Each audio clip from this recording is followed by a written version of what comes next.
Friend আমি চলে এসেছি নতুন রেসিপি নিয়ে। তো আজকে বানাচ্ছি এই যে কচুর শাক।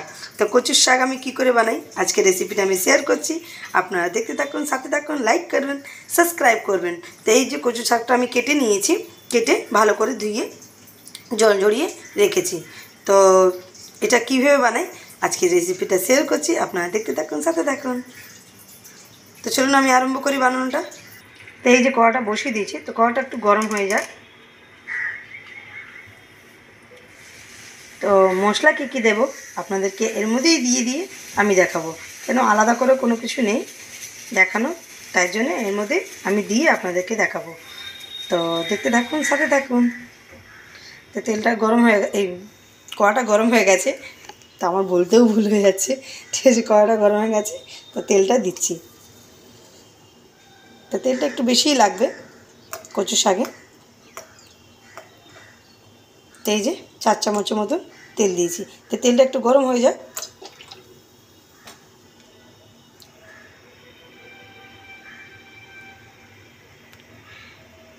তো এই যে তেলটা গরম হয়ে গেছে, তা আমি শুকনো লঙ্কা দেবো।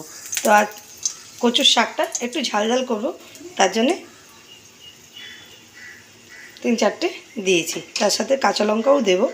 তো এটা গরম হয়ে যাক একটু, তার সাথে এই যে কালো জিরে। এবার মশলাগুলো আমি দিয়ে দেবো। তো মশলাগুলো কি কি লাগে, একটা হলুদ গুঁড়ো,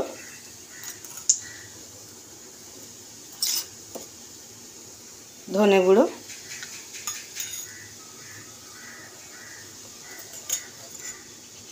জিরে গুঁড়ো,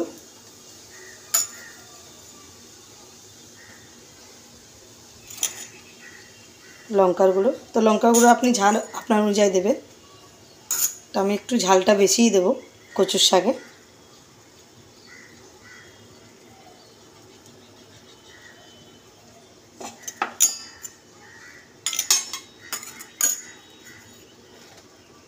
এই যে ঝালটা দিয়েছি। তো এবার একটাকে তাহলে মশলাটাকে ভালো করে মিক্স করে নেব। এই যে এরকম করে মিক্স করে নেব। তো দেখতেই পাচ্ছেন, ভালো করে মশলাটা ভেজে নেব। তো গন্ধ দেখবে, খুব সুন্দর একটা গন্ধ আসবে মশলার। তো এই যে ভাজা হয়ে গেছে, এবার আমি কচুর শাকটা দেব।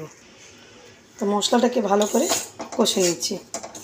ভালো একটা গন্ধ আসছে, তো বুঝতেই পারবেন আপনারা মশলাটা ভাজা হয়ে গেছে আমার। তো এবার আমি কচুর শাকটা দেব।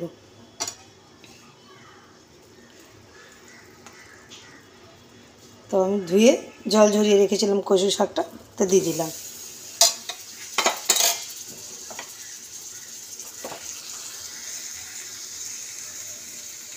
তো এই যে সব কচু শাকটা দিয়ে দিয়েছি। তো এক কড়া আছে, তা আপনারা দেখতেই পারবেন কি কতটা কমে যায় এটা, তো অনেকটা কমে যাবে। তো এটা একটু আগে জলটা একটু কমে যাক। তো আমি যতক্ষণ নাড়িয়ে দিই একটুখানি, তো ব্যাস এটা জলটা যতক্ষণ না কমে আপনাদেরকে দেখাতে পারবো না। তো এটা জলটা কমে যাক, নিজের থেকেই কমবে এটাকে ভালো করে কষতে গেলে। তো এতক্ষণ থাকুক, হোক ততক্ষণ।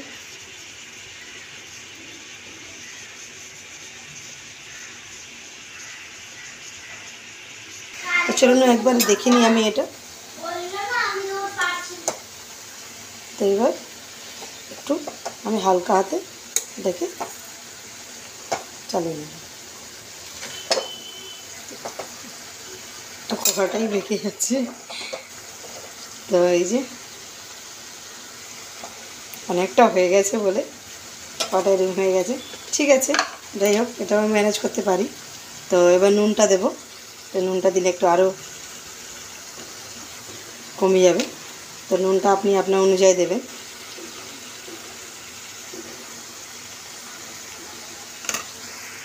ভালো করে এটা গলে যাক। তো এই যে এবার আরেকবার দেখে নিই এটাকে। তো দেখতেই পাচ্ছেন অনেকটাই কমে গেছে, আগের মতন নেই। তো এবারে আমি কাঁচা লঙ্কা দিয়ে দেবো। তো এটা ভালো করে এবার সিদ্ধ হয়ে যাক আরও। তো অনেকটা কমে যাবে, যতটা আছে বললাম আপনাদেরকে। ওর থেকে অর্ধেকটা আর অর্ধেক হয়ে যাবে, এটা অনেকটাই কমে যাবে। তো সেদ্ধটা হোক ভালো করে। তো চলুন আরেকবার দেখে নিই। তো এই যে দেখতেই পাচ্ছেন কতটা জল ছেড়েছে। তো এবারে আমি ছোলা দেব। তো কাঁচা ছোলা ভিজিয়ে রেখেছিলাম, তো ছোলাটা দিয়ে দিলাম। এটা ভালো করে একটু সেদ্ধ হয়ে যায়। তো চলুন দেখে নিই আমি আমার কচু শাকটা হয়েছে নাকি। তো এই যে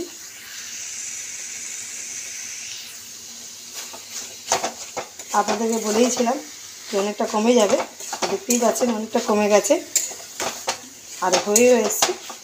তা একটু কষা হবে এটা, তো পুরোটা শুকাতে হবে এটাকে। এই যে এটাতে যতটা একটু জল আছে এটাকে শুকাতে হবে। তো শুকাক একটু আরও।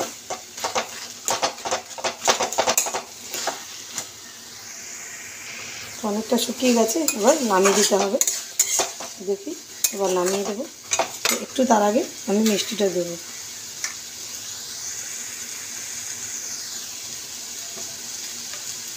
তো মিষ্টিটা দিয়ে দিই আমি। তো বেশি মিষ্টি দেবানি, আমি অল্প করে মিষ্টি দিয়ে দিই। এটা মিলে যাক ভালো করে।